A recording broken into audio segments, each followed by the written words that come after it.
Good morning বন্ধুরা, আজ হলো 20 অক্টোবর সোমবার।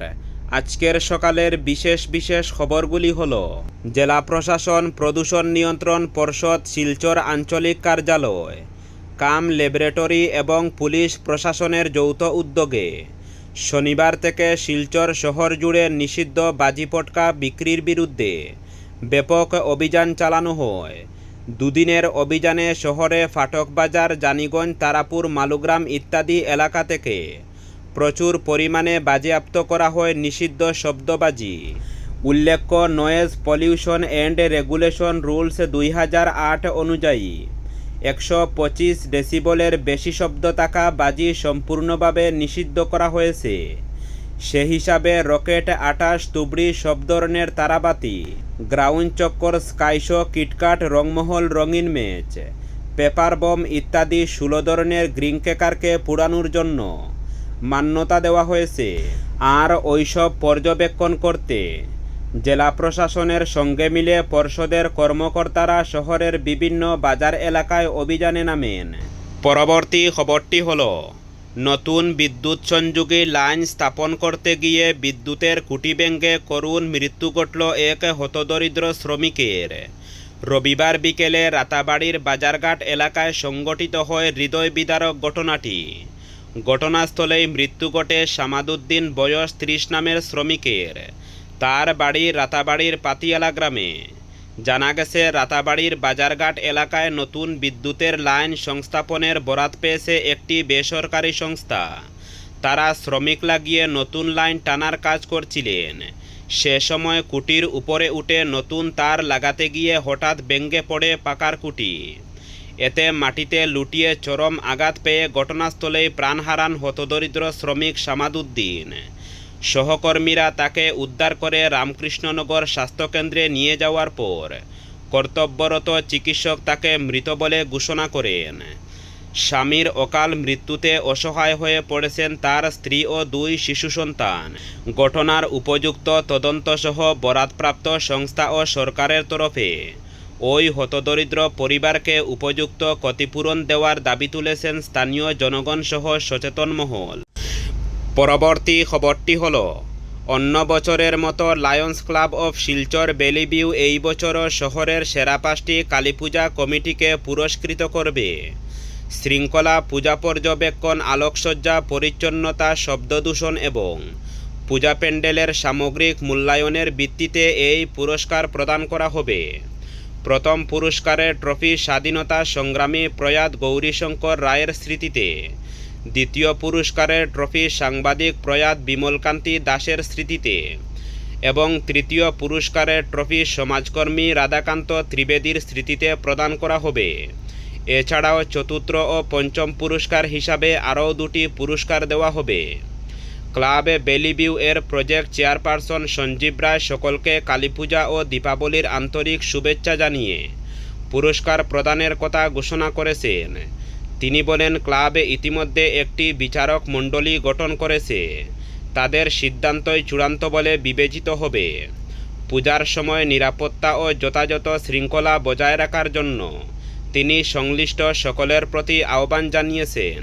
পরবর্তী খবরটি হলো, রাজ্য সরকারের প্রথম ও দ্বিতীয় শ্রেণীর চাকরিতে চা বাগানের যুবক যুবতীদের জন্য 3% পদ সংরক্ষণ করা হবে। এ ঘোষণা করেছেন মুখ্যমন্ত্রী ডক্টর হিমন্ত বিশ্ব শর্মা। রবিবার জোরহাট জেলার মরিয়নি কলেজের খেলার মাঠে অনুষ্ঠিত অসম চা জনজাতি ছাত্র সংস্থার 49তম দ্বিবার্ষিক সাধারণ অধিবেশন এবং অসম চা জনজাতি মহিলা সমিতির কেন্দ্রীয় দ্বিবার্ষিক সাধারণ অধিবেশনে ভাষণে মুখ্যমন্ত্রী এই ঘোষণা করেন। অনুষ্ঠানে তিনি চা জনজাতি ছাত্র সংস্থা বীজ রোপণ করা সাইমন সিংহর এবং সন্তোষ তপনের প্রতি গভীর শ্রদ্ধাঞ্জলি জ্ঞাপন করেন। চা জনগোষ্ঠীর জন্য শিক্ষার প্রয়োজনীয়তার কথা উল্লেখ করে মুখ্যমন্ত্রী হিমন্ত বিশ্ব শর্মা বলেন, পূর্বে এই জনগোষ্ঠীর মানুষের জন্য এলপি স্কুলের চেয়ে উচ্চ পর্যায়ের শিক্ষা প্রতিষ্ঠান স্থাপনের চিন্তা করা হয়নি। বর্তমান সরকার চা বাগানের 115টি হাইস্কুল স্থাপনের ব্যবস্থা করেছে।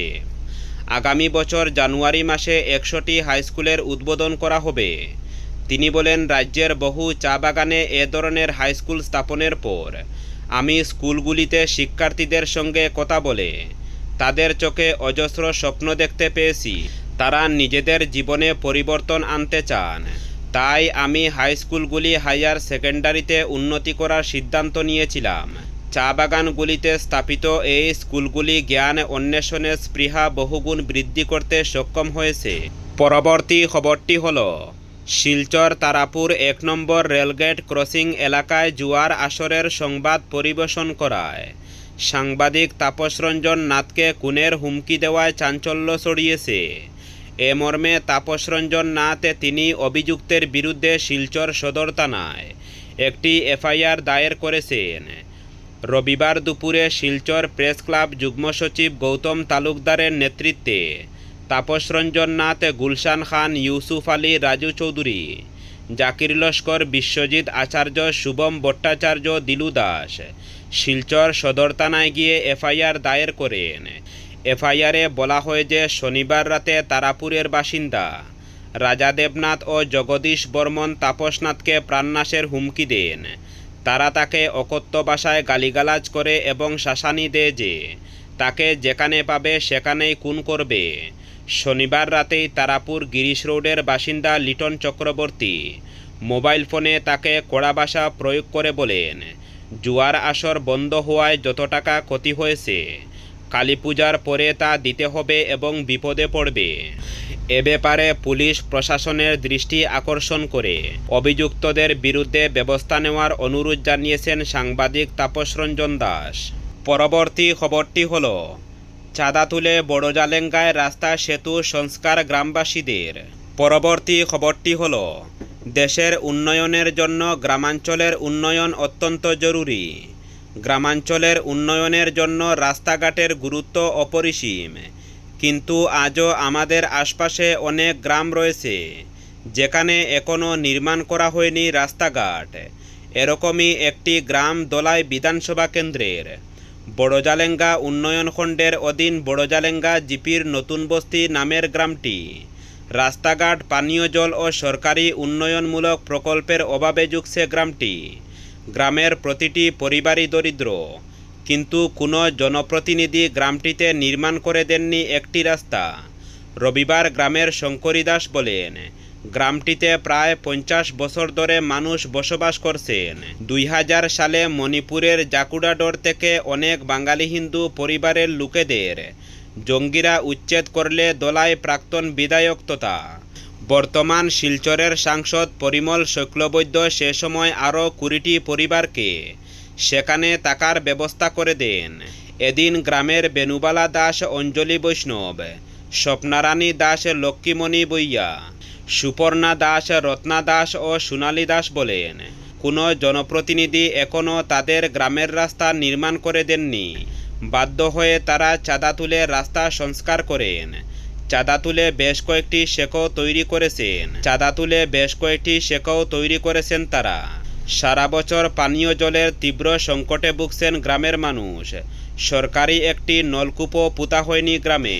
প্রধানমন্ত্রী আবাস যোজনার গৃহসহ অন্যান্য সরকারি প্রকল্পের সুযোগ সুবিধাও তাদের ভাগ্যে জুটে না। পরবর্তী খবরটি হল, যুদ্ধকালীন তৎপরতায় চলছে রামকৃষ্ণনগর মেডিকেল কলেজের কাজ। হায়দ্রাবাদের কেএমবি কনস্ট্রাকশন নির্মাণ কাজ চালিয়ে যাচ্ছে। 2027 সালের প্রথম দিকে নির্মাণ সম্পূর্ণ করে রাজ্য সরকারের কাছে হস্তান্তর করবে নির্মাণকারী সংস্থা। প্রাথমিক ব্যয় ধার্য করা হয়েছে 678 কোটি টাকা। 2027 কিংবা 2028 সালে ছাত্রভর্তি হয়ে ক্লাস শুরু হওয়ার কথাও রয়েছে। ইতিমধ্যে রাজ্যের মুখ্য সচিব কাজের অগ্রগতি খতিয়ে দেখে গেছেন। চলতি মাসের 28 অক্টোবর রামকৃষ্ণনগরে আসছেন মুখ্যমন্ত্রী ডক্টর হিমন্ত বিশ্ব শর্মা। ওই দিন তিনি মেডিকেল কলেজের পাশে নির্মীয়মান মিনি স্টেডিয়ামে সভা করবেন বলে জানা গেছে। দেখবেন মেডিকেল কলেজ ভবনের কাজের অগ্রগতিও। পরবর্তী খবরটি হল, উৎসবের মরশুমে সীমান্তে নিরাপত্তা জোরদার করেছে সীমান্ত নিরাপত্তা বাহিনী বিএসএফ। এই বাড়তি নজরদারির ফলেই রবিবার ত্রিপুরা জুড়ে দুটি পৃথক অভিযানে মোট 11 জন অনুপ্রবেশকারীকে আটক করা হয়েছে। এর মধ্যে 11 জন বাংলাদেশি নাগরিক এবং 10 জন রোহিঙ্গা শরণার্থী বলে জানা গেছে। বিএসএফের কর্মকর্তারা জানান, আগরতলা রেল স্টেশনে বিশেষ অভিযান চালিয়ে 11 জন বাংলাদেশিকে আটক করা হয়। তারা বৈধ কোনো পরিচয়পত্র বা ভ্রমণ নথি ছাড়াই দেশের অন্যান্য রাজ্যে যাওয়ার চেষ্টা করছিলেন। প্রাথমিক জিজ্ঞাসাবাদে তারা স্বীকার করেছেন যে ত্রিপুরার সীমান্ত দিয়ে অবৈধভাবে ভারতে প্রবেশ করেছেন। প্রাথমিকভাবে ধারণা করা হচ্ছে তারা কর্মসংস্থানের উদ্দেশ্যে পশ্চিমবঙ্গ বা দিল্লি যাওয়ার পরিকল্পনা করেছিলেন।